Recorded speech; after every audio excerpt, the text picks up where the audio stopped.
So what you just described in interracial relationships is there's no tension. So it can work because no one is mad. There's no tension. However, true peace is the presence of justice. When something is done wrong, there's a course of correction. You understand? So when we say no justice, no peace, what we're saying is without that justice, there can be no true peace.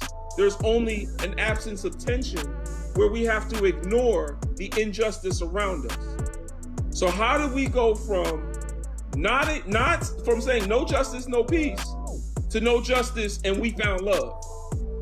That's how do we skip over peace and we made it all the way to love?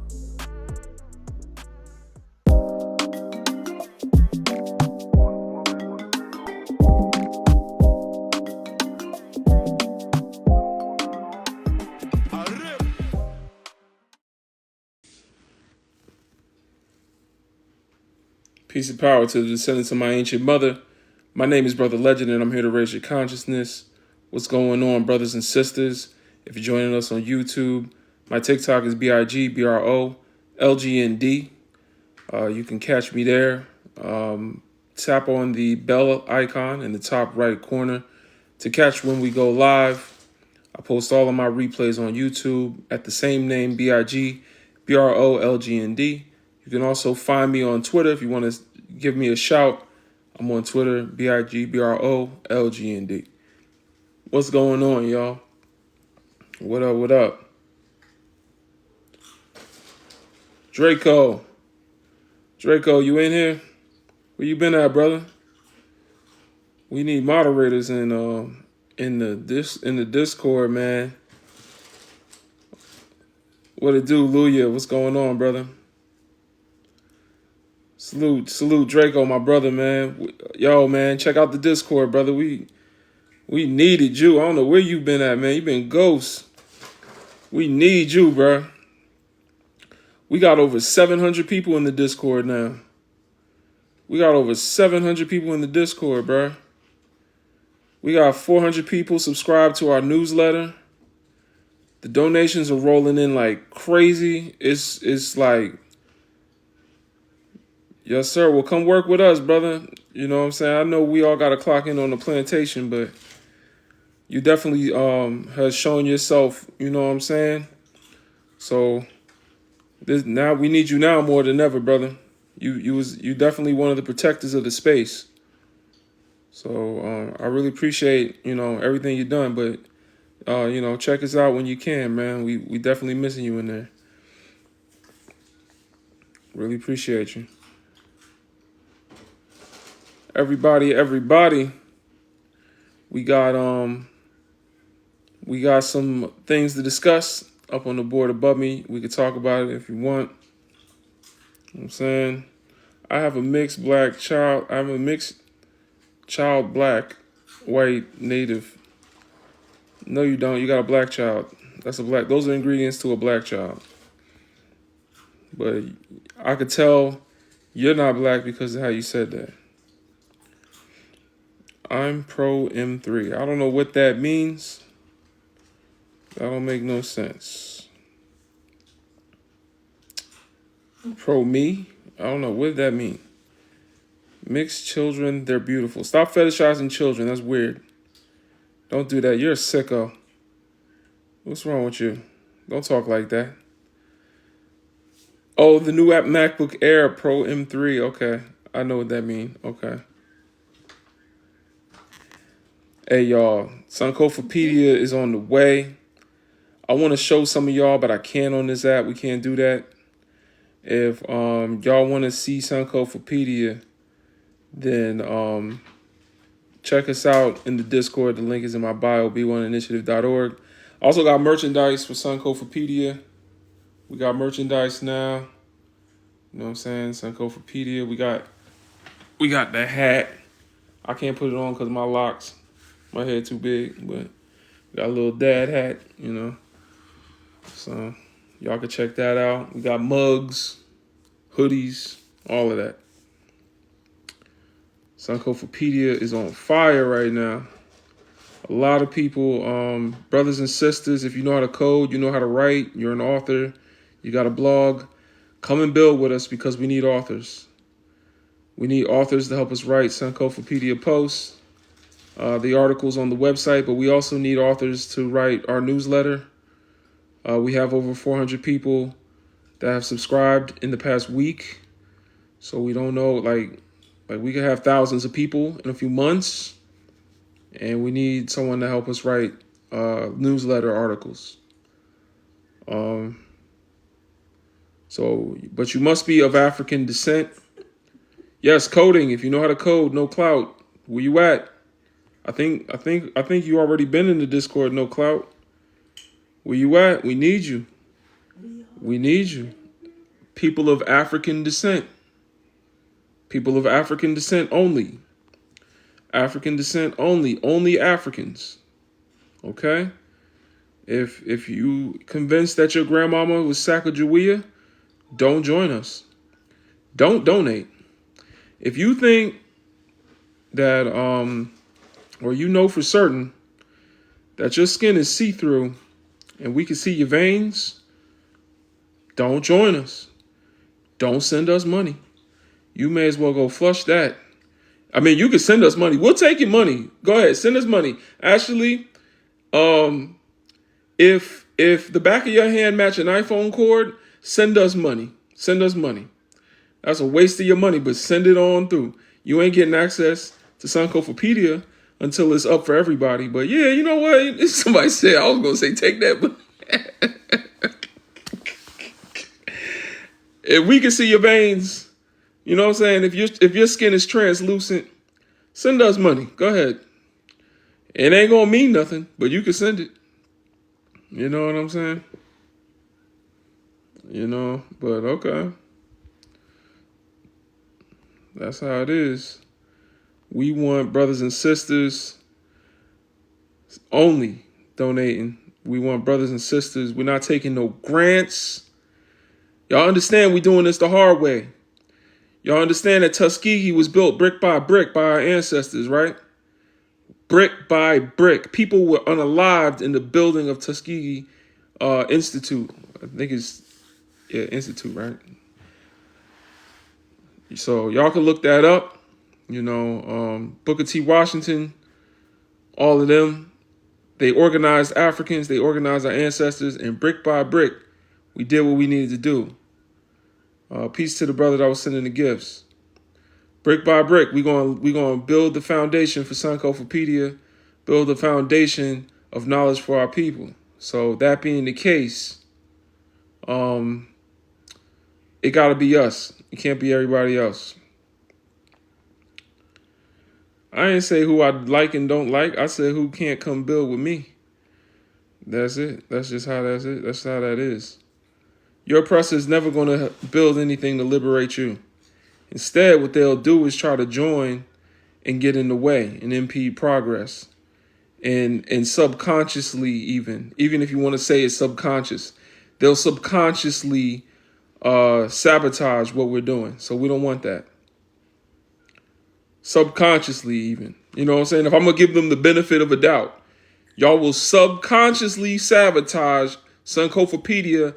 I don't want y'all in there. I don't want y'all in there. We good.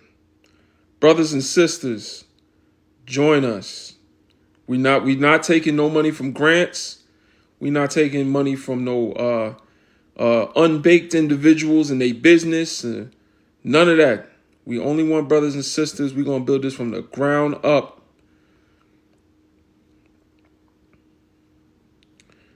Since I can see my veins, I sent you 20. Hey, you funny.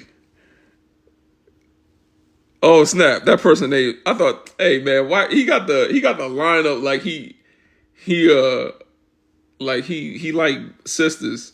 That's how they look when they like sisters. They got the thin lines, and they got like a Caesar. That's how they look when they like black women. They walk around here looking like y'all ever see that Key and Peele skit? when they on the plane And they talking about terrorists, something like that. They talk about, I can't say it on TikTok, but yeah, color me bad hair. I can't. When they got the lisp and they're like terrorists, like they talking funny. It's hilarious. That's how they look. They look like Dracula. That means they like black women, or try to like black women. Y'all think they like y'all. They don't like y'all. Yes, is white tea people who have held y'all back, except Africa is still a poor, war-torn country because of white people. So yes, the first statement you said is correct. Like, the hell? Before Europeans came to Africa, it wasn't war-torn. After they came, it was war-torn. But yet, it ain't enough war going on to stop the batteries in your phone being made with African resources. How did we get African resources to build phones and electric car batteries, but it's in the middle of so much war and violence? How does that happen? I'm 100% African. African people are black people. I don't know what you're talking about. And I work with over 700 Africans daily that are black as black gonna get. Shout out to all my brothers and sisters in B1 Initiative. So that little divisive rhetoric, they don't like you over there. Don't work on me, buddy. We already working with them. You know what I'm saying? They don't work on me, bro. Y'all might have to convince somebody else, less traveled, less, diversified, somebody that just grew up in the back of the country and don't really know what's going on outside the world, just got ignorant takes. Nah, that's not me, buddy. I actually know my people. I know who I am. And I know the history of my continent. All of Africa is mine. All of Africa belongs to Brother Legend. You heard it here first. And Brother Legend belongs to all of Africa. Shout out to African people, man. Worldwide. V8 Jake says, why is my TikTok full of black people talking about race all of a sudden? Probably because you're a racist and you like something you shouldn't have. Black men sold the first black slaves to white people, so you all did it to yourselves. You don't even know how to speak English. What does yourselves mean? I thought English was y'all language. Shoot, y'all made everybody else learn how to speak it. Y'all don't know how to speak it no more? Y'all made everybody else learn how to speak it and don't know how to speak it your damn self. Ain't that a shame?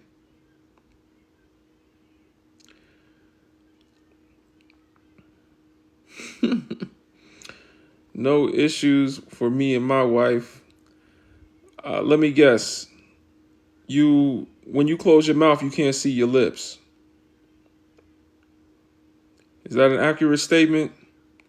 You know what I'm saying? Do you cool soup with your gums? You know what I'm saying? Ain't nobody worry about you. But you can, brothers and sisters, donate. We also got the TikTok shop. Always got to... Yo, what's going on, man? What's going on? Why does my TikTok comments look like Robert E. Lee family reunion?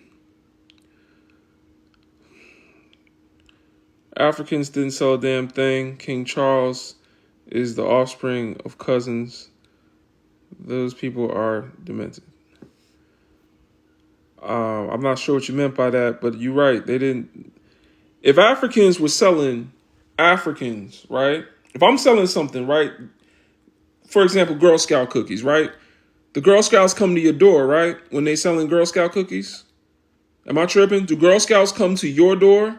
Or do you gotta go find Girl Scout? Like the Girl Scouts go door to door and they sell Girl Scout cookies. So if Africa was selling Africans, why they didn't come to Europe to sell Africans? Why did Europeans come to Africa to buy Africans? You see what I'm saying? They like to try to spin it around, but that don't make no sense. If we was selling Africans, we would have been everywhere on every continent selling ourselves, right?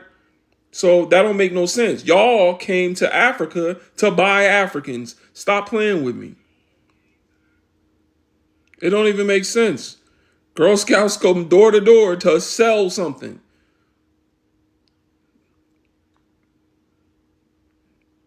Yeah, it don't make sense. We're not doing that. Right, stop playing with me, Sister Nubian. Shout out to the Queen Dem. Shout out to the Queen Dem. They definitely stole us. And sometimes, not most of the times, but sometimes they stole us with $1 with their face printed on it. I mean, it wasn't a greenback. Sometimes they stole us. Actually, more times than not, they stole us by giving, for example, think of this. Someone knocks on your door and says, sell me your neighbor. I'll give you a pew-pew to do the job. Sell me your neighbor, point a pew-pew at their head, and I'll buy your neighbor off you. Or I'll give your neighbor the pew-pew and have them come sell you to me. How about that? Which one are you going to do? Are you going to do what's best for you and your family and go take the pew-pew and sell your neighbor? Or are you going to say, no, we're all one people, and because this person have pew-pew, so do you trust that your neighbor's going to say no? You see what I'm saying? They've created a fake arms race in Africa to acquire slaves. That's enslaved people. That's what they did. That whole we sold ourselves bullshit needs to stop. If you create the environments to make human bodies profitable, that is on you.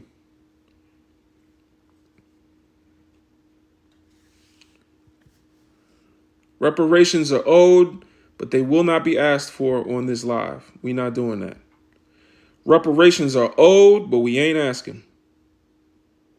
We ain't asking. We building with ourselves till we come back and tell you what's owed. And we tell you what happens if it don't get paid. That's what we on now. We ain't on asking. We're not doing that. Anybody that want to ask for reparations, you on the wrong live. We're not asking no more. It's owed. Just like if somebody do you wrong, they owe you an apology. But you're not about to walk up to them and say, hey, man, I don't like the way you were talking to my wife, man. Like, man, come on. Nah, we ain't asking. It's owed. We going to get our lick back. We good. We good. Definitely owed. But you're not going to convince somebody to give you reparations. Because then when you do that, they're going to give you something to appease you in the meantime. They're not going to really give you reparations. They'll give you some money. They'll give you some land you got to pay taxes on. They'll give you just something to shut you up. They're not going to give you reparations. Because if they really felt bad, if they really felt sorry for what they've done to black people here in America, then America wouldn't be subjugating black people to oppression worldwide. You understand? They wouldn't have, if they really cared about Martin Luther King, right? Then they would say, you know what? We gave them the right to vote, but it's not working. So all that would matter to them is the impact, not the intent. So they would say, you know what? The impact is not where we wanted it to be. It's not fixing the things that we wanted it to fix to really show these people. They're not doing that. They're never going to do that. They're never going to do that. So they'll give you something in the meantime to shut you up, but they're never going to actually mean it if we asking for it.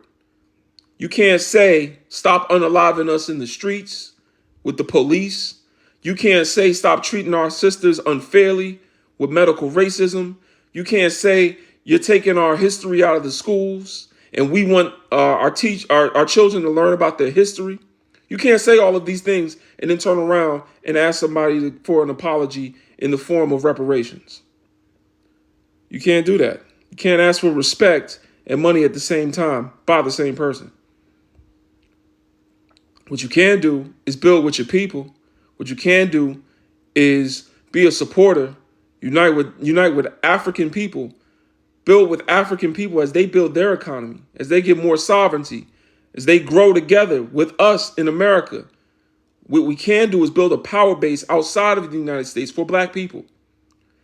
We got or else power. Do you know what or else power means? That means do this or else. Right now, it's do this, please. Give us reparations, please. I'm ready. I'm gonna talk about reparations when it's time for reparations or else. When we start doing or else, then I'm ready. Brother Timothy, what's going on?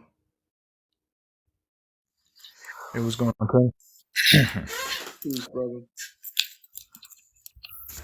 Everybody, this is Brother Timothy. He's one of the board of directors members of B1 Initiative. Maybe y'all could flood his DMs, follow him. He's a good brother teaching African history to African people, just like myself. So y'all go ahead and follow this brother and check his page out. He got some good content, very educational, very informative. Appreciate you, King. Yeah, no, it's vital. It's absolutely necessary. We are living in the age of information, and it would be disrespectful to the ancestors to not share the information. Absolutely. So, Absolutely. What's going on? Top dollars. Give us your age, race, and pronouns, please. Yeah, top of the day, man. I'm top dollar. You want my age? Are you over 18? Yes, sir. All right. Your race? My ways? Your race. Oh, black. I'm black. All right. And are you a he, him? What is that? Are you a man that prefers the term he, him? I'm a straight man. I'm a man of not going backward thinking and all them shit. I'm a regional setter. All right. Talk to us. Yes, my brother. I'm a pro-black. You know what I'm saying? I stand up for my people. I can't think of anybody else but think of the black race. No matter how bad it may be, right? Or they may claim that we are, right? I can't look to any other kingdom or empire, right? Because as I live in the world and I see how the world play its role and I see who they care for and look out for, and I've been seeing it from I was a kid until now I'm 69, right? I see and I realize and understand our position in the world, that we are at the bottom, we are at the top, but society who ruling over us have we at the bottom. They classify us as half human, right? They cut off financial benefits from us, make it hard for us to obtain cash, and the few who get the cash, they move to the other side of the mountain. You understand? And they have us going around in circular on the planet, searching for a home, searching for freedom, searching for survival, okay? And if you have a voice to stand up for the black man, everyone that come around with a voice, right, for the black man, what they do, they get rid of them and soften us and let us become afraid to this generation, right? There's no replacement of Malcolm X, Martin Luther King, Marcus Garvey, and many more leaders who stand up for us and sacrifice their life for us, right? And even down in Africa, so many of the brothers, right? So we are waking up now because this is our time to take back the kingdom and to restore our kingdom, the black man kingdom, because look, the Chinese got their kingdom well equipped. Their people are living successfully, right? Families are growing, right? And when you go to North Korea, it's the same thing. Japan is the same thing. When you go to Europe, they got their kingdom. It's a diversity of how they survive in France. Look at what's going on with France. They got their kingdom. But when you put it together and consider how are they surviving, they're surviving off us. All right? Look at the hair business, right? The Chinese are making trillions of dollars off our woman out of our kingdom, right? So all that money that coming out of our kingdom going to them for their survival, right? Only if our women stop wearing the false hair, the false nails, and the false eyebrow pencil that they have to make so much to make money off. You know what I'm saying? If they just and keep the money into our kingdom, we'll be able to grow financially. Our music business, $1 trillion business, who control the music? All of our young one coming out of the garrison because poor people make music, not rich people. Rich people only finance it, right? So the young black coming out of the garrison, right? When I say garrison, the ghetto, suffering, crying out, and God, our God, inspired him to come with some lyrics that the world embrace, and he able to get some money out of the treasury, out of the wicked man kingdom. But the wicked man still control us because the money, he said, he don't bring it back to the community that he singing and talking about. He bring it to them, return the money back to them by buying all these golds that they stole from us, all these diamonds and all that, go straight back to them. So when you talk about the mixing, the diversity of culture, they know we're going to rise because they know one day we'll retain our kingdom. One day we will stand strong and rule the world again. And they want to be a part of it. The new generation, they're whispering in their ears, go, marry, get in the black community, marry to a black man. But find the one who's smart and intelligent, right? The one who, has value. So they study us, right? So if you are a king in Africa, right, highly educated, holding a position, and you own a lot of land. Of course, they're going to infiltrate you, and the daughter is going to penetrate you and control you and want to mix you, maybe have two child. Now they become a part of our generation. Now they're going to bring in their side of family, their mother, the brother-in-law, the sister-in-law, the brothers, the cousin, everybody. So on her side, she's going to bring in all of that generation coming to your space, right? And with their money so they can afford to buy more land and more commercial space. So by the time you look, all of the front line that we supposed to be holding down, they got it. It's a trick, right? Yeah, But yeah, I understand. Top dollars. You preaching to the choir. I'm letting you spit, but we got more people coming up here.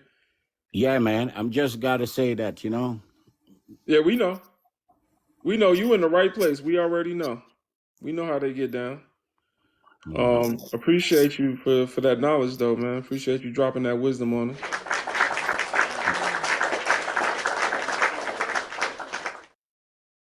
Let me go to the next guest.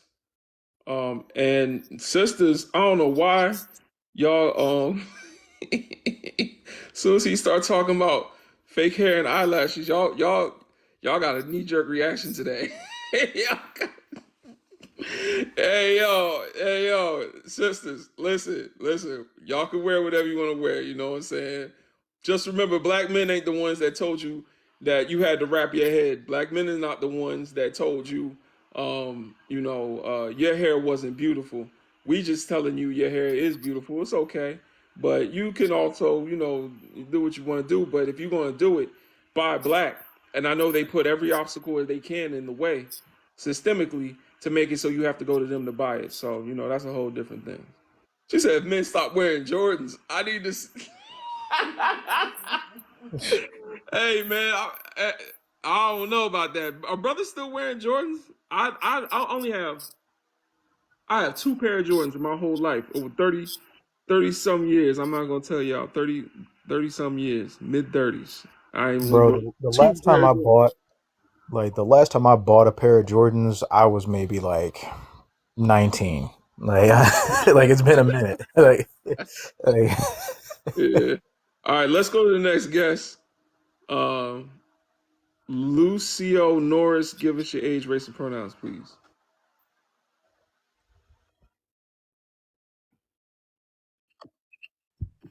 How to unmute myself? You unmuted. We hear you. Age, race, and pronouns. Uh, I'm black.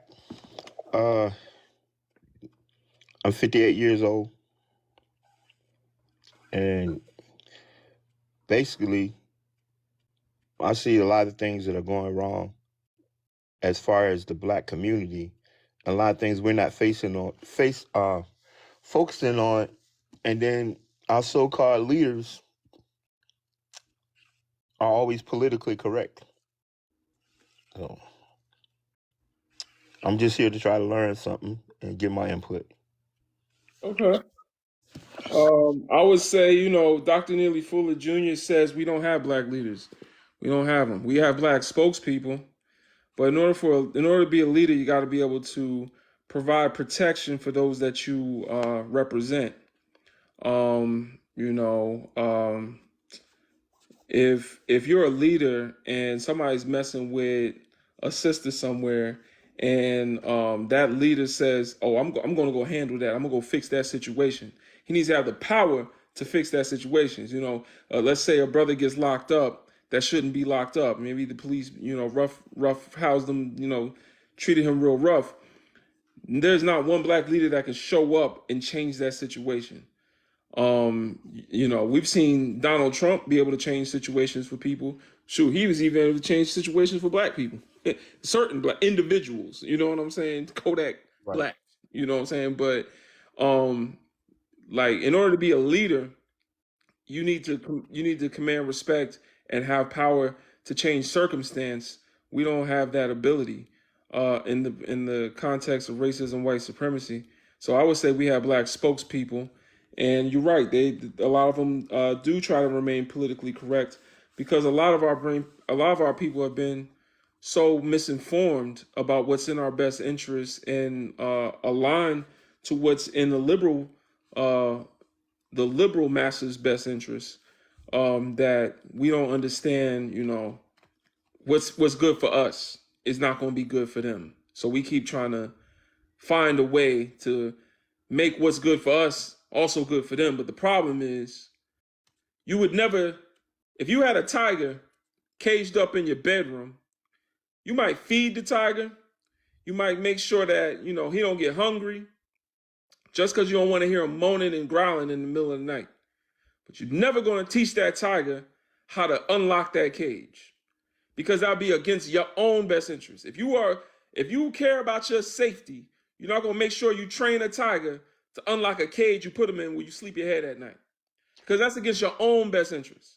So the problem with black liberal, quote unquote, leaders is that they find what will work for black people, but not cross that line to where it's adversarial to the best interests of those who hold us in subjugation. You understand? Right. And sometimes it's not even us who's putting these titles on these black people. It's the other side that put the titles on them to control us. Mm-hmm. So my favorite phrase is, if you give a barking dog a bone, he'll stop barking. Mm-hmm. That don't mean you like him. You just stop him from barking. Yeah. Yeah. So that's pretty much it. And that's how I feel about reparations. That's how I feel about a bunch of things. But scholars speak on this too. And b1initiative.org, we got a knowledge center full of scholars, thousands of hours of different lectures that they've given, debates. We've been watching the debates every Sunday. If y'all want to come and join us, you can. The link is in my bio. But yeah, appreciate you coming up, brother. All right. All right. Ali Island, give us your age, your race, and your pronouns, please. Hi, I'm 23, I'm Black, and I'm she, her, hers. All right, thank you. Do you want to answer the questions, or go ahead, give us a word? So I want to make first a point that I don't think interracial marriages are the biggest problem that we face. The bigger problem is the tribalism that stems from our continent. If we were able to stop being so tribal, then we wouldn't have been enslaved in the triangular slave trade in the first place, because I know a lot of people like to deflect from this or believe that it's not true, but one tribe would tell another one. Back then, we didn't see ourselves as the same people. And even now we have Yoruba, Igbo, all of those tribes. And, we're still tribal. So if we're able to get together, then that's the bigger problem we need to fix. We don't have to segregate, nothing's wrong with interracial relationships. We are all equal, and that's the whole point. Like, we don't have to separate from white people in terms of, like, marrying only black people and only that makes you black. Wow, man, like 60 people left the room as soon as she started talking. That's crazy. But anyway, so first of all, you used the word segregation incorrectly. Segregation is the exclusion of power, exclusion of people from power. So that's when you exclude people from power. I think you're mixing up separation and segregation. Like, there's a difference. When you watch Freddy Krueger chasing down a woman in a movie, you don't call that segregation. You call that separation. 400 years of oppression and wanting to get away from your oppressor is not excluding them from any power or privilege. That is separation. That is liberation. That's running from those that have done you harm. Okay, then we don't have to do separation then, is All my right. point. That's Don't not the interrupt bigger me. Don't issue. interrupt me. Don't interrupt me. Please. I didn't do that to you. So, second of all, when you say that the problem is that we're tribal, I'm not understanding what that even means, because every people is tribal if that's the measure. If you're going to measure it by African people, then would you not say World War II was just tribal? Because that was Europeans versus Europeans. I don't care who they prayed to or what size their hats were. You know, that was Europeans versus was that tribal? Every war, Napoleon's conquest of Europe, Europe has been in a state of perpetual war for a very long time, even till today, where there's the Ukraine-Russia thing going on. Europeans are very tribal. Like, I'm confused why she thinks Africans are uniquely tribal. Like we got some inherent evil in us that I don't get it. Go ahead, Timothy. Yeah, no, it's just like the problem is that too many of us are completely misinformed and only really approaching things from a Eurocentric perspective when it comes to history, and unfortunately, it seems that queen is suffering from that. Because had she known fully, or maybe even approached European history with more of a little bit of a broader spectrum, then she would actually know that Europeans have more history of conflict with each other than really any other place in the world. Yeah. Like, they've been doing that for thousands of years. And Like, they've been, they come together and unify just fine when your black ass walk into the room and try to get a job or try to have a child or get pulled over by one of them. Or let them think you stole something. They come together real quick, so it ain't stopping nobody else from unifying. exactly. Now, like, I mean, to her point is the one issue bigger. Like, see, the thing is that when we're having these conversations, it's important to address every facet of the conversation. But at the same time, the topic of the conversation that we're talking about was the topic that was listed on the panel. But at the same time, nobody ever said that this was the biggest issue. We're literally just bringing this up as a part of the issues that needs to be addressed. And the concept of tribalism was invented by people of European ancestry. We do know that we need to get rid of identifying with the places that our oppressors have forcibly imposed onto us. Like, we need to separate from that. But like, thinking that for some reason Africa has like this unique sense of being destabilized is literally a backwards way of thinking, because every other place on the planet and every other people group on the planet have had years of history of experience of them fighting each other also. Yeah. And this is only a recent thing for us. I mean, sure, in ancient times we did have conflicts, but to the extent in which you're seeing the conflicts today did not exist in ancient times. And this is Like, the thing too. We're more peaceful than any other people group on any other continent. Like the reason you find the most ethnic and genetic diversity on the continent of Africa is because they lived in peace amongst each other. In Asia, you had Genghis Khan, and how I think it's 1 in 5 or maybe higher Asian people have a direct relation to Genghis Khan because he went from place to place, R-wording so many women that there a bunch of them are just related to him, and that's why they all look alike. Because, and this is what I'm trying to say is, you look at Europe, they were conquered by the Romans. So that's the thing about Europe is they all have been conquered and were forced to unite. Asia conquered and forced to unite. Africa has so much diversity because no one came to conquer and force people to unite. They was able to live in abundance, live in pretty much peace. There were empires, but it wasn't for the sake of conquest that they would continue to just grow and grow and grow, well, giving no, shits about how they're affecting the people in their lives there. There were people that did form nations together and things like that, but the diversity of Africa is simply because they were living in peace. So to say that we're somehow innately violent or whatever she was trying to get at was just ludicrous, to be honest. What?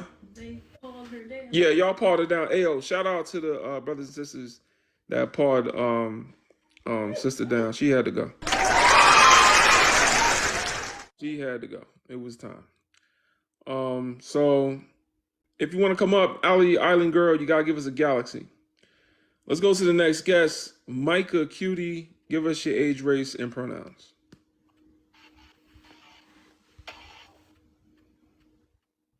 Micah.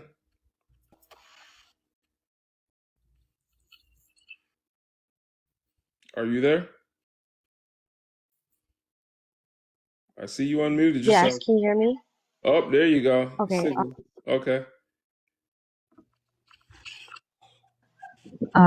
I was Pronouns, saying, please. I'm black. I'm just she, her.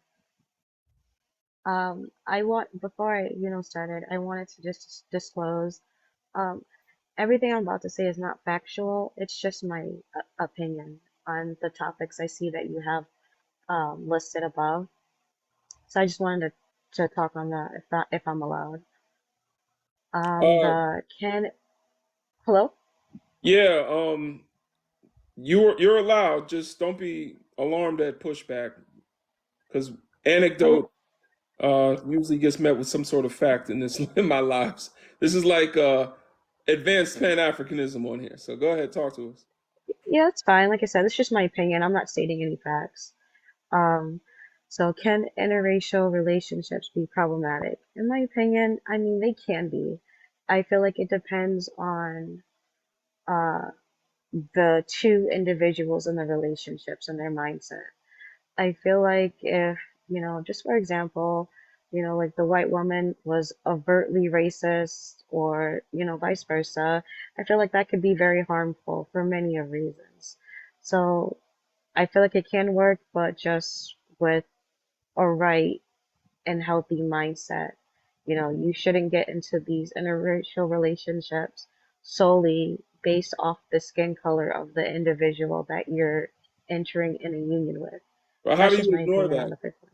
How How do do you get around that? You know what I'm saying? How do you know for Yeah. certain that as a black woman, this white man does not see your skin at all? You don't look nothing like his mother. You don't look nothing like the rest of his family. So he's about to just ignore and act like he does not see the thing that makes you look the most different than anyone else in his life. Well, I will say this. I'm adopted, so I have white family. I was adopted into a white family. And so I've brought up these topics with them uh, several times, Do and you we've know how discussed it. transracial adoption got started in the United States? No, I'm not entirely sure. No. All right. Just like most Uh, things, it started with racism. But okay. I imagine it did. Um, Okay. but as I was saying, I've had plenty of conversations with my family about this too, and it's not Is so your much family that racist? in my family racist. Your white I will family, say are they this. racist? I will say this. My grandparents were very racist before we were adopted into their family. My mom told me about this, especially my So you're saying grandpa. your He mom was isn't very racist. racist? My mom's not racist, no. So how did your Um, mom get raised by a racist woman and not become racist herself? well, just because your parents have a certain mindset does not mean that their offspring will have a mindset. I feel Is like if racism over? anybody does the work, what? Is racism over? No, So it's still have very you ever alive heard in the the world. term? Have you ever heard the term "no justice, no peace"? Vaguely, yes. There's a quote by Dr. Martin Luther King that says, "True justice is," well, he says, "True justice is not the absence of tension, but the presence." No, true peace is not the absence of tension, but the presence of peace. No, justice. I'm sorry. I'm messing my words all up. So basically, what I'm trying to say is negative peace, a peace that is forced, is just no tension. So what you just described in interracial relationships is there's no tension. So it can work because no one is mad. There's no tension. However, true peace is the presence of justice. When something is done wrong, there's a course of correction. You understand? So when we say no justice, no peace, what we're saying is without that justice, there can be no true peace. There's only an absence of tension where we have to ignore the injustice around us. So how do we go from not from saying no justice, no peace to no justice and we found love? That's how do we skip over peace and we made it all the way to love? We're not even safe. Your people are not safe. An individual can choose to love a black individual. That don't mean they love black people. They can adopt a black child and love that black child. That don't mean they love black people. And then because they love you, the role of a frosted female in the system of racism, white supremacy, is to disarm psychologically all black, brown, whatever you want to call yourself, people into believing that they don't have an allegiance to their own people. She marries a black man and tells the black man, look, how I love you shows that you can change our hearts. So these black men end up running for a Republican office thinking they can win over the hearts and minds of people. But she's literally there just to trick you. She tells her child, you're not black, you're biracial. So you don't have an allegiance to your people. You understand? She tells a black woman that you're not a black, you don't have to, have an allegiance to the black community. You're a woman. You're a woman. So we're sisters. We should fight together against the man. I So hear what you're saying, that's something but they've constantly done. And what I'm yeah, saying and is when you have a I white don't mother, deny that. they're still doing the same thing. They teach you that because your mother loves you, there are other people that look like your mother that will accept you and love you as well.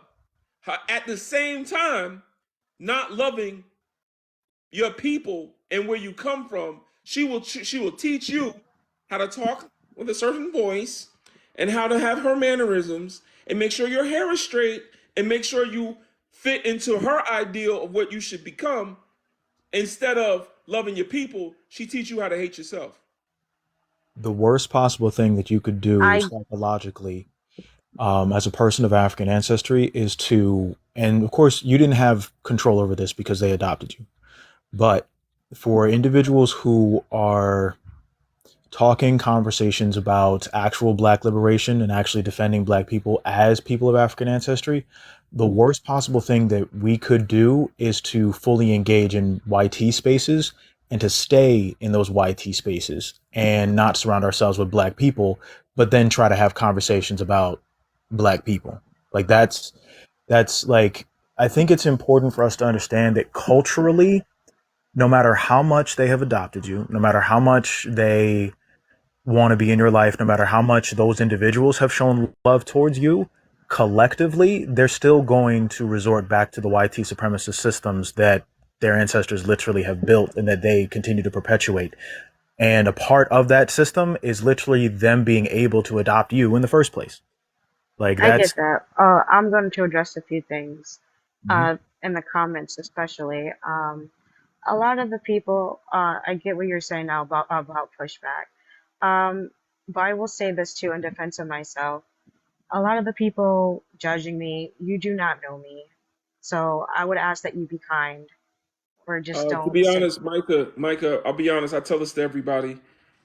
You come up here to have a conversation with us. Please ignore the Yeah, comment. I And was don't address talking, them. and yeah, sorry Please about don't. that, but they're just accusing me of You gotta things leave them that alone. I You gotta kind ignore of it. philanderous. It doesn't. You gotta ignore it. I've been called all type of names in my lives. Come on now. You just gotta ignore it. Just talk to us. We talking to you. We're not talking to them. Um, all right, well, going off what I was trying to say, yeah, I don't like I get everything you guys are saying. Um, but that doesn't necessarily apply to me in the sense of like, well, not all of it, in the sense of like, I'm smart enough to do my own research, and that's what I did. I did not allow my white mother to warp my mindset, especially toward people who are black and brown like myself at all, you know. And despite what people may believe, I was not treated very well in her household. They think just because I'm adopted, So how they'll you know she warp not me racist? to be, huh? How you know she not racist then? Um, just how she treats my other siblings, and a lot of them are black. So How does she's she not treat people necessarily. that she didn't? How does she treat people she didn't get at the slave auction? How does she treat like How white does she people? treat people she didn't buy at the auction? Um, the same. I Like I'm not understanding. Like, are you saying how does she treat white people who look like her too? No, I black think people that she did not buy. How does she treat them? Well, I'm using the word buy intentionally because if you look up the origins of transracial adoption in this country, woo boy, all you got to think to yourself is were the parents that you're biologically connected to, were they wealthy? Were No, they well to do? If the answer is no, no. and that the conditions that they were placed in, if they were both black, if they're two black people, or even if one of them was black, are the conditions that they lived under the poverty, maybe drug abuse, um, were these conditions intentionally put in front of them, or is this the because of the Uh, destiny controlled by black people, or are these the systems built by people like your mother, who also built a system to not only disenfranchise and make sure that drugs are widely available in our community? I've never seen one cocoa plant in the hood, but there's a lot of the product of cocoa plants in the hood. So how does it get there? They're not making that. So what yeah, I'm I get what saying, you're saying. White people did put crack and a lot of abusive and harmful what drugs I'm in the right. community. So now, Yeah, so now my okay. after it's illegal to have slaves, I put these conditions on black people, and then I make a new system so that I can adopt their children. Yeah, I mean, listen, I'm not saying anything you're saying is wrong at all. You're right. I read and I know about all of that stuff. And then what goes through a I'm white just person's mind when she adopts a black child? I honestly I couldn't really tell you what her mindset was when we were first adopted. Um, I couldn't really tell you about all of that. And I was only 5 when I was adopted. Now, as far as what I was trying to say previously, yes, she adopted white kids too. That's what you're, initiating as well. She adopted That's all kids right. of all different races. That's not. So, and That's she, not what I was saying. I don't care about that. I'm talking about. I thought you said, did she treat I'm talking other about kids that black she had people bought? that are not in her charge. Like you said, she's She not treats them racist. well. I told you just because your mother, quote unquote, loved you, do not mean she loved black people.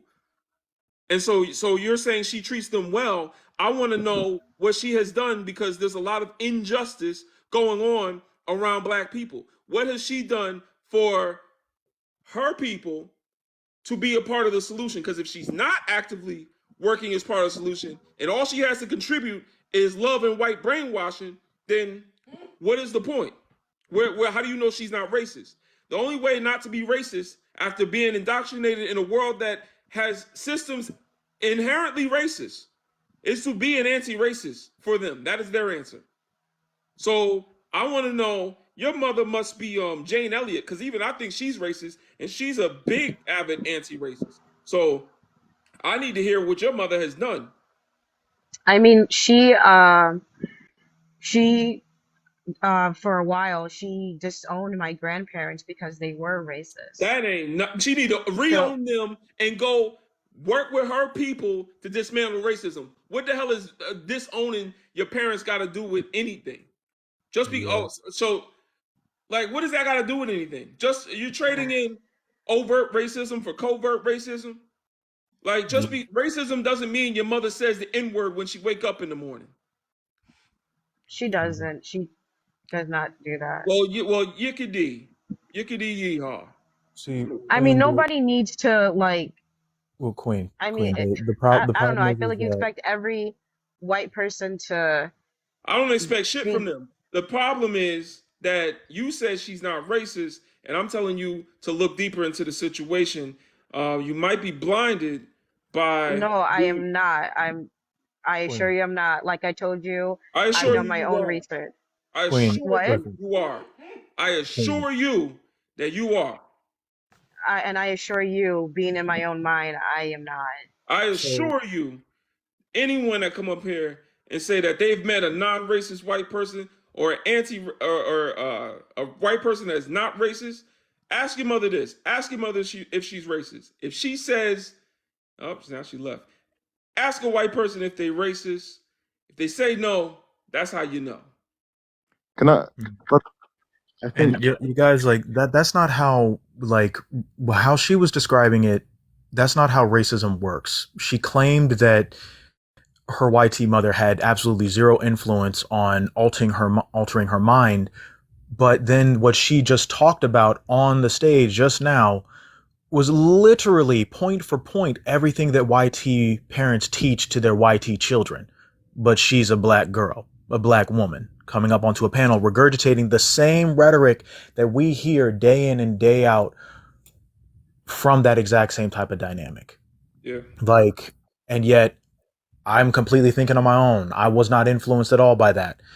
Yes, you very much so were. You just haven't unpacked enough to even realize that you've been impacted by the people that raised you. Stockholm syndrome, because it would hurt her brain to look back at her childhood and realize the condition she's been put in. She has to believe that mommy loved me, because if she don't, it's gonna hurt too much. So that's the thing with trauma is it's hard to heal from, because accepting it is it hurts. It hurts. That's the thing. well, Go ahead, Africa. You gonna say something? you know, I was going to say, regards to transracial adoption and the kind of dynamics that creates. I think it's important that people understand the concept of compartmentalization. Just because somebody loves you because they've adopted you doesn't mean that they love black people. And just because like they have like, I don't want to sound like brass, but like just because I have my lovely black pet and I love my black pet because I've raised it and I've watered it and it's nice and it has all my value, that is not necessarily a reflection of how she views black people in general. In fact, compartmentalization, what happens most of the time is people can have absolutely deeply entrenched racist views about black people, but like their offspring. So if you see all the time with grandparents who are deeply racist but have these biracial grandchildren, and they say, "Oh, oh, my seed, my biracial seed is the exemplar amongst their people. My seed, my grandchild is the good one. And I just wish more black people were like my grandchild or my adopted child. I just wish black people behaved a bit more like my adopted child." That is what you see all the time. It's compartmentalization. Just because somebody loves their child or the child that they adopted or their grandchild and they're able to put their grandchild in a special box in their head doesn't mean that they love black people. In fact, what happens is that those views will exist simultaneously. They will simultaneously despise black people whilst loving their adopted child, their biracial grandchild. Mhm. And they're in their head, their biracial grandchild or their adopted grandchild represents a unique breakaway from the majority. That is how these people think. That is the vast majority of the time. That is what happens. Just like you see a lot of men who are married to women who hate men, who hate women.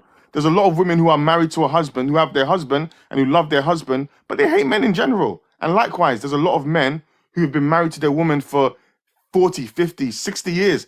But if you ask them their general views about women, they despise women. But like they've in their head, they've just made a special exception. Oh no, my Janet is good. My Mary is good. But like in general, like if you ask them to break down what they think about women in general, it will be a spewed, just a spillage of misogyny. Likewise, I'm sure like if you broke down what her mum really thought about black people, like you would get the racism would unravel itself within minutes. And I think it's even telling that what's it called again? Her grandparents are openly racist. I'm just like, "Oh, okay, okay. If your grandparents are openly racist, and like she said, my grandparents are openly racist until like I was adopted and I came into their life. No, no, no, no, no, no, no. Your grandparents are still deeply racist. They've just made an exception for their little black baby grandchild, but you and black people in general are not the same. They just said, hey, I still despise black people. I still think black people are subhuman. I still have no respect for the black community. But this little black grandbaby that I have, this little black project I have, this little black pet that I have, oh, they're an exception. They're not like the rest of their community. Come on, man. I think it's really important to understand compartmentalization because that's how human beings think, unfortunately. Yeah, no, I when I was growing up, I knew a Puerto Rican family that they had like a rooster in their backyard that used to just like run around. And one day I seen them eating a chicken sandwich from Burger King, and I'm just like, "You gonna eat chicken in front of a chicken?" You know what I'm saying? Like that's the same thing. Like you can love a chicken. No, I'll jump in real quick because I got to go. I was invited on this panel. So Yeah, no, you're not I just do gonna raise talk over chickens everybody, and I Benjamin. What you're gonna do hold is up, you're hold gonna up. I mute do up raise until you're chickens called and I on. That's not what's gonna happen, Ben. You're going to Nah, mute he up gone. until you are He called out on. of here. We're not doing that. We're not Exactly. doing that. Keep it in your pants, buddy. We're not Not doing gonna that. breathe your cave breath all heavy just Yeah. because somebody else was talking. like, Listen, you niggas. Like, it's like, yo, No offense, but he kind of scared the shit out of me because he came out of nowhere. a megaphone, just like, oh god, like, nah, we're not. That's not happening right now. I don't know what he thought was going to happen, man. Thank y'all for tapping like, y'all. Appreciate you. Check out the TikTok shop. We got Suncopedia merch. Thank you for your donations. It's been one heck of a week for Suncopedia. I got work to do. What time is it?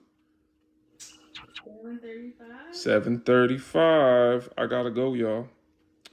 Yeah, I'm I gonna gotta talk go to this. too. I'm gonna talk to these last two guests, and then I'm gonna get out of here, man. I got work to do, y'all. I like TikTok is an app built for entertainment. I really appreciate y'all. I try to make it educational. If y'all want to hear more, if y'all want to learn more, join the Discord. But I cannot make TikTok my focus when I'm building for Black people. I got people donating. I got people like Brother Timothy who hold me accountable. Sister Tia, Sister Stella.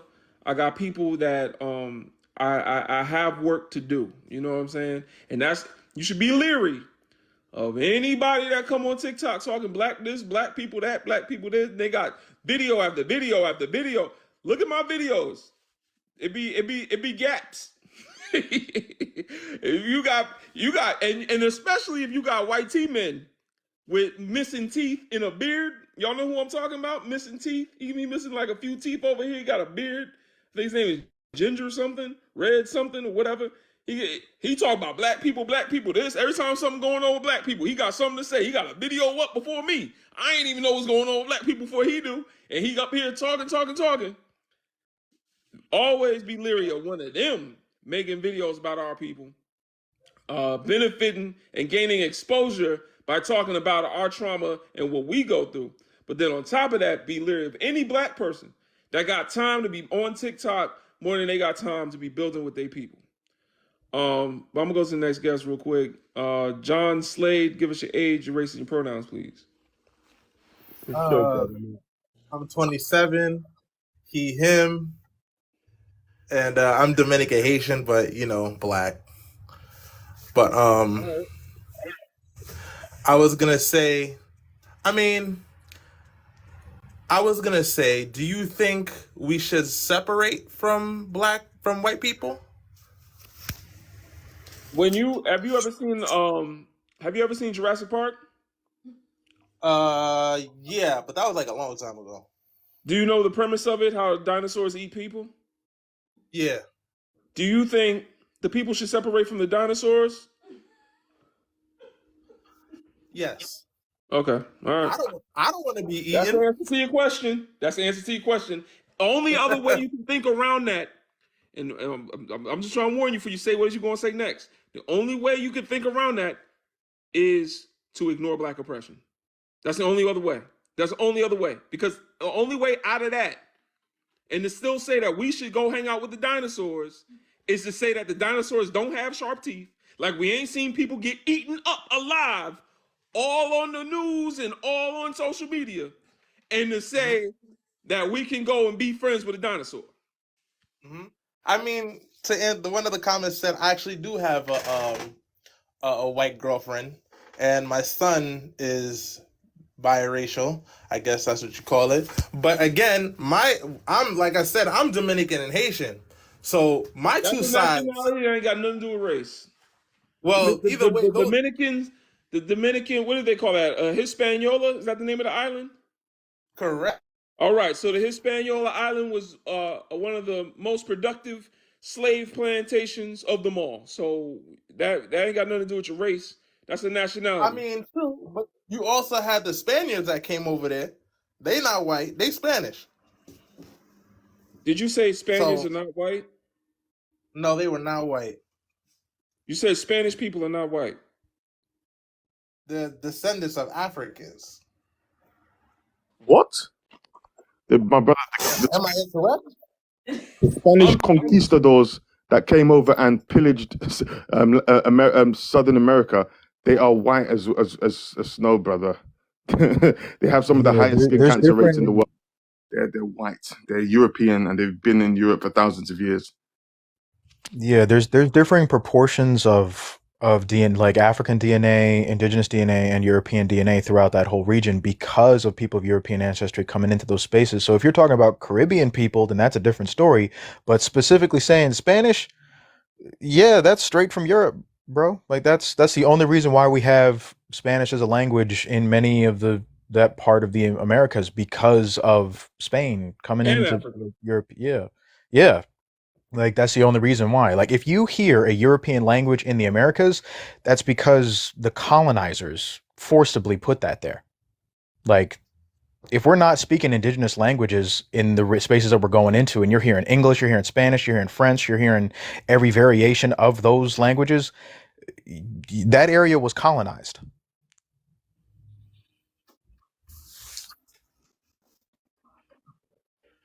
Y'all Yeah, remember that I lady that was came gonna up here? mention that.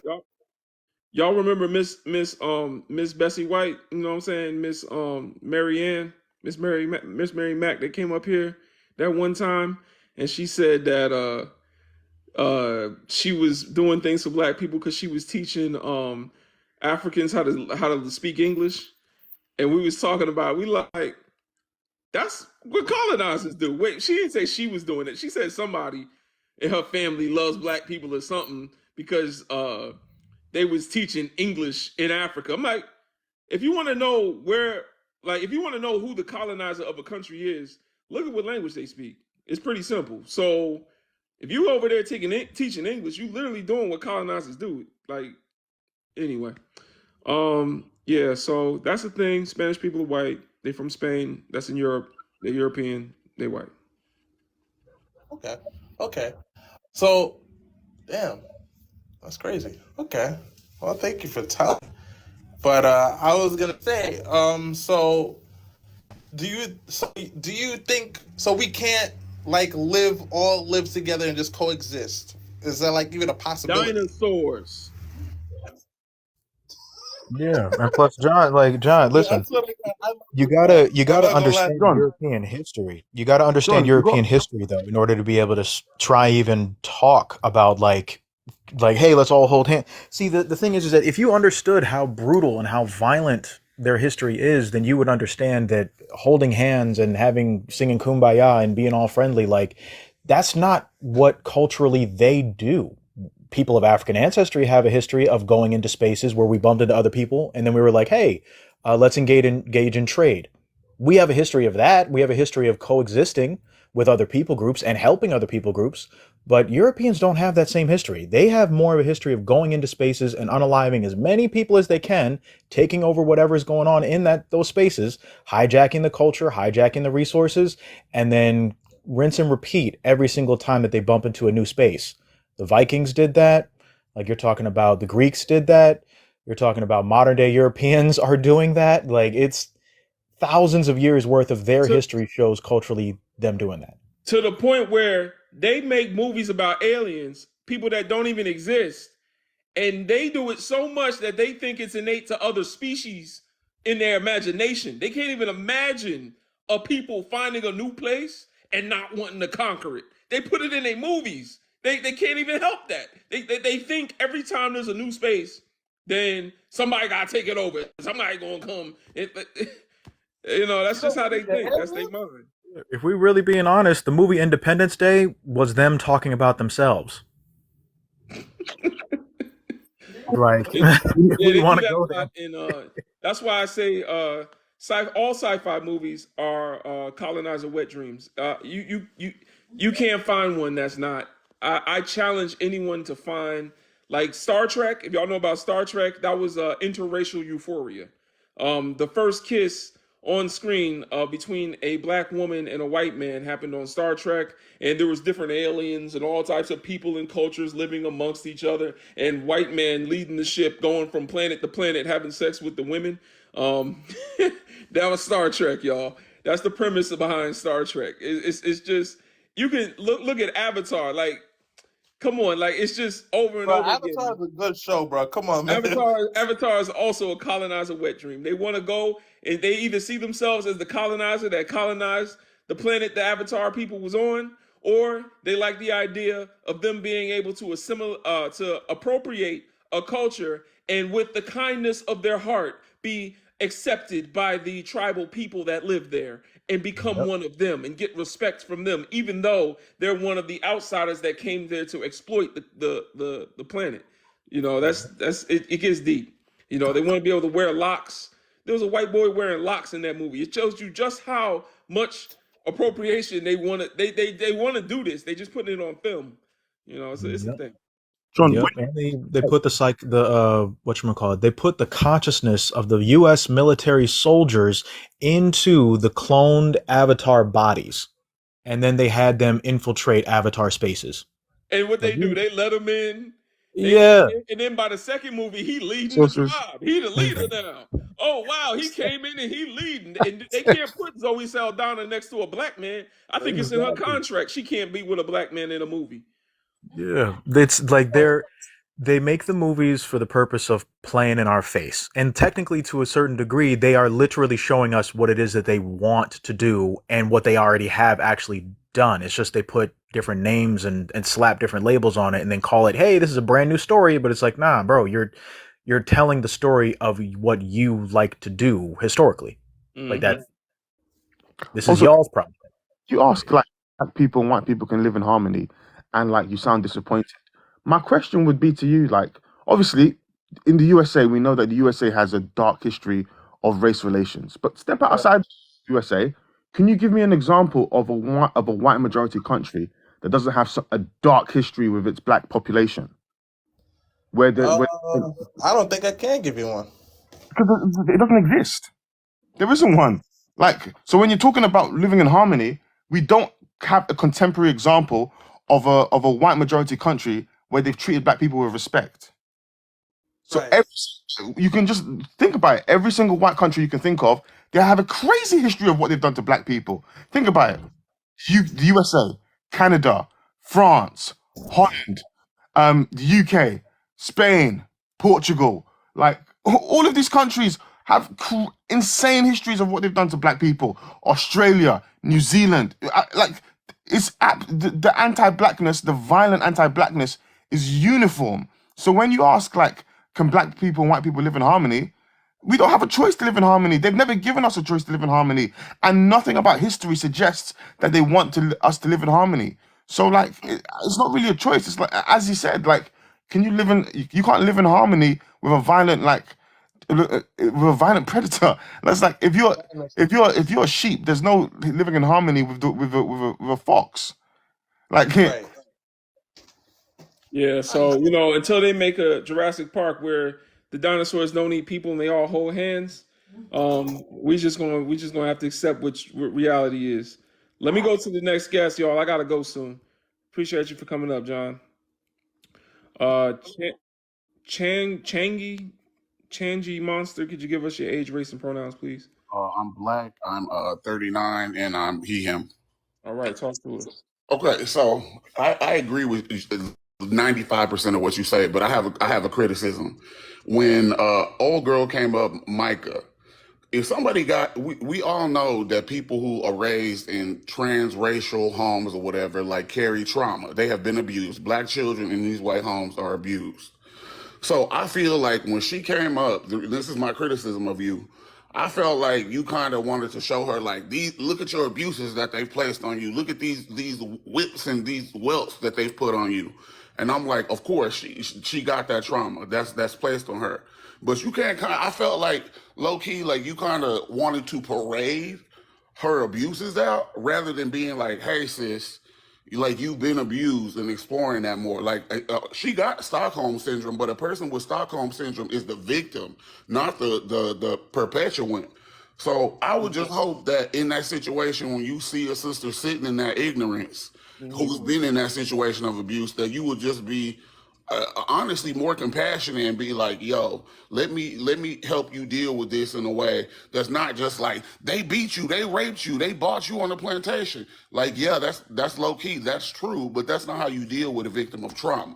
You can't do that to them like this, because then what she's gonna do is she just gonna run off and say to whiteness. And, like, of course, like, she has the choice to do that, but I also want to make sure that I give people the chance to come to consciousness and not just be like, yo, you spouting what these white people telling you. Like, obviously, because she was a victim, she was gonna do that. She was going to speak the language of her oppressor because she was a baby when her oppressor took her. So I just felt away.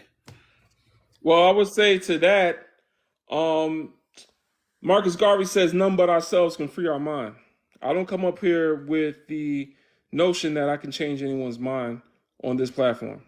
They have to do the work themselves. They absolutely do, but as black people, I'm gonna have compassion first and foremost for black people. So when I see somebody black who is wounded, I'm not trying to expose those wounds. I'm trying to heal those wounds. And like I said, I agree with most of what you were saying, but I felt like in that moment you needed to try to heal those wounds, not show her like, look at these wounds you got, because she already knows the wounds is there. She said that she was abused within her home. So she had already established that there was some kind of unequal treatment. So I felt like that was the time to say, well, let's explore this, because might this have been the reason why they treated you this way?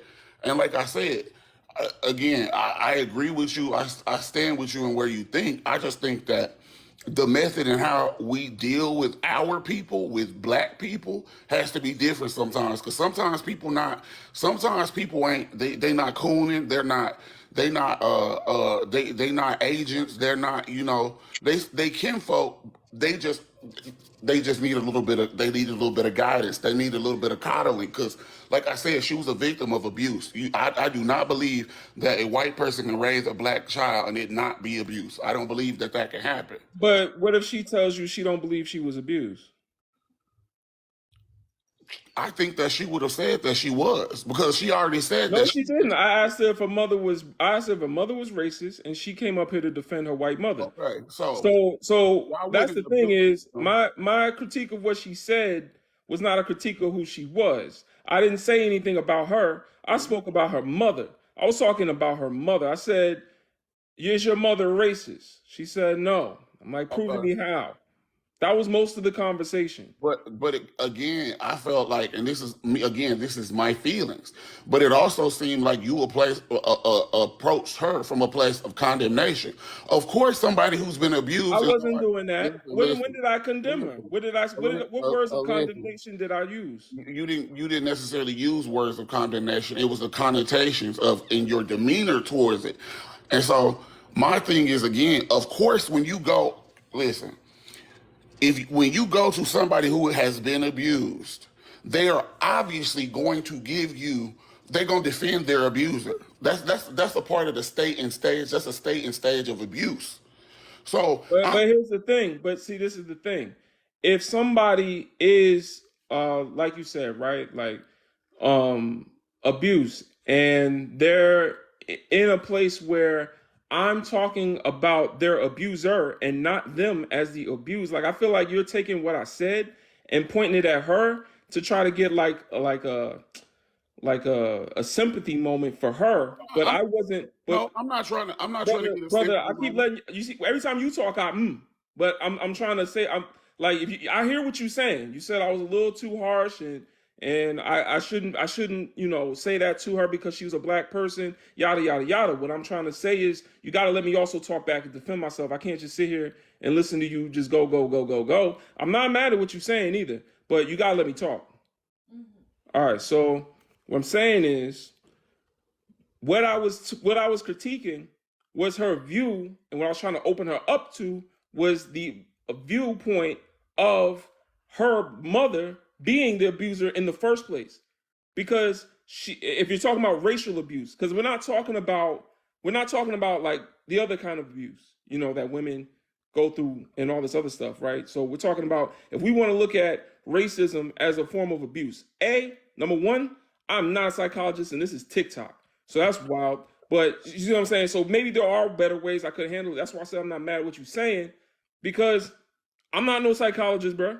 Like, I'm not up. Like, if someone is, so hurt that when I tell them that the white mother that adopted them was racist, that's me furthering their abuse, that they're gonna run back to the Yankees because they running away from the community because I told them the truth about their white mother, then this ain't the space for them. I'm not here to change nobody's mind. I'm here for the people that's here. I'm here for the people that did the work already.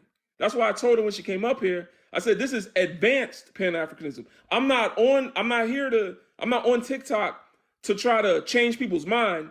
I'm here to collect those that have like minds and get them to come build with us a B1 initiative. That's what I'm about to go do right now. I'm about to go work. So that's the difference, like, in my platform is I'm not here to coddle people. But if y'all want to be coddled, stay in the comments.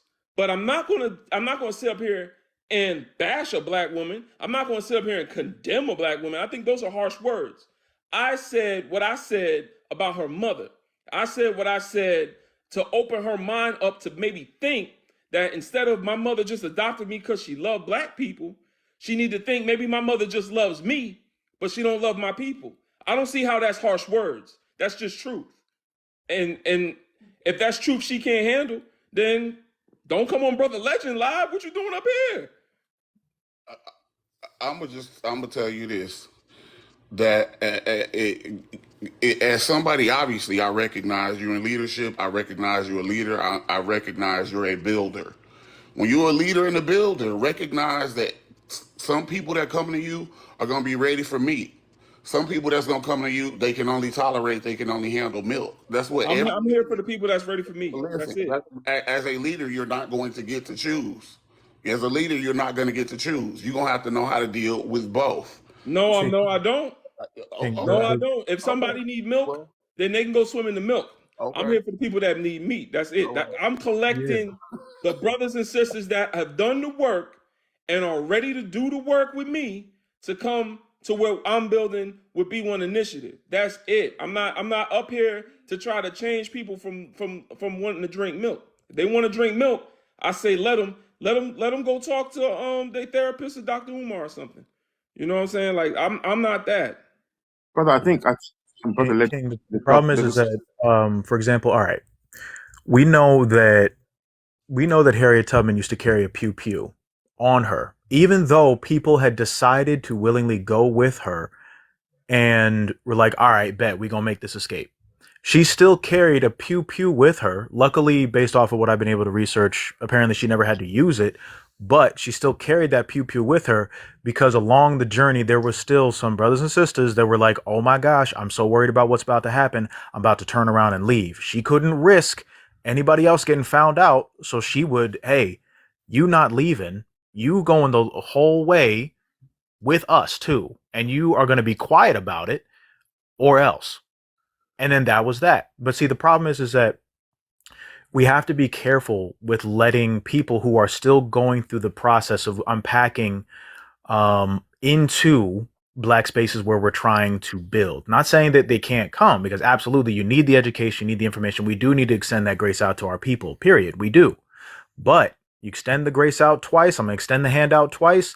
And if it gets lopped off those 2 times, then all right, I'm stepping back. And we're not going to, it would be dangerous for any leader to put individuals that are still unpacking all of that into positions of leadership or into positions where they would have the ability to be able to disrupt any form of what's going on within that institution. Because we already know that individuals of the past who did not unpack and individuals of the past who got a little bit of green in their pocket, all of a sudden were more than willing to completely try to destroy black spaces and black people, their own people. So it's just that what you do is you do extend out the grace, but at that point, there was a point where she was not trying to hear what was being said. She was regurgitating back to what it was that she believed. And she kept saying that and then kept saying that. And then it was just like, and then she started reading into the comments and things like that. So obviously, there comes a certain point where it's just like, okay, there's only but so much that I can share with you. Here's some of the resources. Here's some of the information. Still absolutely welcome to join. So that way the education and information is there. But to say that, yeah, we absolutely need those people in our corner too. We need them to unpack. We need them to decolonize. And then they'll be in a headspace where it's like, all right, bet, we need you. Like, that's, so it's just, there's more to it, King. It's like asking people that didn't wash their hands to come cook with you. And I'm like, hey, right now I need everybody that already washed their hands to cook us this meal so we can feed them. And then after they are fed, they'll listen to us to come and wash their hands too. And then now we've started a positive cycle. I'm not up here to teach someone that, to hate themselves or anything like that. I'm literally going to tell you that all white people have an inherent bias towards racism. I didn't have a problem. I didn't have a problem with that. And including anyone's white mother, especially somebody's white mother. I'm going to tell them. I'm going to tell them that if me telling you that your abuser is abusive is going to hurt your feelings, if that's too harsh for you to hear, then you just not ready yet. Wait till we done building Sankofapedia, and then you can learn some about your history, and then once you've got that knowledge, then you don't have to hear it from my live. You can hear it from another brother that learned from Sankofapedia. You could learn it on your own. You could look it up on the website. There's other avenues, but on my live, I'm literally here to collect people with like minds. I don't use this app to entertain nobody. I use it as a conversion tool to get people to join the Discord, which, by the way, we are over 700 members, and we got 400 people on our newsletter subscription list, man. Shout out to B1 Initiative, man. And that's just from a year of me doing this show and just collecting Pan-Africans. Word, okay, you get it, come with us. Word, okay, you get it, come with us. Me following people, talking to people, organizing. Brother Legend, I also think that, like, I also think there's this level of self-awareness. Brother Legend knows he's not a psychologist, and he doesn't have the qualifications or the time to give that lady maybe the hours of therapy that she would possibly need to unravel the Stockholm syndrome and the conditioning, the years and years of conditioning that her parents have put into her mind. What he can do is understand that he's in a conversation and a live with over 100 people, and point out the philosophical and ideological contradictions, so those who are ready to take the message on can take it on. But he doesn't, like, what do you expect him to do? Like, he can't unravel like the syndrome. I don't know what that system would probably need is therapeutic input from somebody who knows better, and hours of therapeutic input and intervention of somebody who knows better. Like, we don't have that. He doesn't have that time. What he can do is be polite and respectful and point out the contradictions in our ideology, so that those who can take on the message can take on the message. That's it, man. I don't know what I think we have to be realistic in our expectations of people when they're hosting like TikTok lives. Like, his background is music. It's not psychology. It's not. Far from therapy, bro. I'm gonna say this. I'm offering this criticism as a person who is a revolutionary black organizer of 20 years, who's organized people successfully, who has organized. What have you organized? I'm curious. In Texas. Okay. In Texas. No, I'm saying, what have you organized? What kind of institution? Can I say it on TikTok? Black armed self-defense groups, black community health programs, primarily. And so, like, when I'm offering this criticism, I'm offering this as somebody who, having performed that labor, and having encountered people having needs at different levels. That was just criticism given out of my experience. It would. No, I understand. I'm just saying, because at the end of the day, I recognize, like I said, I'm saying, like, you're going to be, like, you already in leadership. You already leading. So the thing, like, when you're a leader, a lot of times we can think that, oh, the program in our mind is how the program should go, but we're not there yet as a people. We are not there yet. So even though, yeah, I see it every day, man. That's what I'm saying, and it's like the unfortunate part is you're going to be more and more disappointed as you continue to do the work. So I don't know. Like I said, I don't. You right. You listen, bro. You ain't said nothing wrong. You're definitely right. You know, this, like, I do try to give more grace to brothers and sisters. But you know, I wouldn't have said nothing about her personally. But I am going to speak about white people that adopt black children. I think you were right. It's abusive. I would never say that any white person should have a black child. I just think that I think that a lot of times too, I think a lot of people who are transracial adoptees don't want to hear it. The thing is, I actually think she was open to hear it, and I think that kind of the way you approached it was wrong. But I understand that, like, nobody got time sometimes for these children of these transracial adoptees, and they just kind of intrude and want to, like, I get all that. I'm just like, you're a leader. I see you building an organization. You got to be very, very intentional. Even though I understand this TikTok and all that, you got to be very intentional. You have to move differently because now you do have a platform. Now people are watching. Now even if it's somebody who don't know you, they might just pop up and they might say, "Oh well, you know." I hear he's saying a little bit. He giving me a little kernel of truth. You got to move differently once you get the audience. Once people start watching, now you have to. Like I said, you just got to be more intentional, even in small ways. But I'm not trying to reprimand you or nothing like that. I'm actually trying to give that because I actually think I see you being able to build organization. Well, I appreciate that, and I did follow you. Come check us out in the Discord, brother, because we need to learn some of them skills too. Racial self-defense is necessary. You know, that was a Black Panther thing. Racial self-defense. That's what they called it. You know, we gotta also defend ourselves. And I do take your criticism to heart, brother. I appreciate you sharing that. I will have that voice in the back of my head as I continue to speak with my people. You know, I appreciate you. Thank you. Y'all stay black out here in these streets. Absolutely, brother. Thank you. Thank you for coming up and thank you for your work. Thank you. All right. All right, y'all. I'm about to head out. Gunner, I see you in the request, man. I'm about to call you right now. So we about to talk. Much love to everybody, man. Don't forget the merch is on sale. Suncopedia merch is on sale in the TikTok shop on my profile. And yeah, I'm gonna go and do some work for the people. I got a little meeting, you know what I'm saying? Thank y'all to the Queendom, man. Appreciate y'all coming through. Shout out to Alicia for moderating. Drika, my sister, Brother Beast, what's going on? Lonnie, appreciate you. Africa, Debunked, and Timothy. Thank y'all, man. I'm gonna go ahead and hit the Discord streets. Do what I gotta do for the people. I'm about to do some coding. If anybody knows how to code, come and hit us up. So Melanated, appreciate you too. Shout out to the Queendom.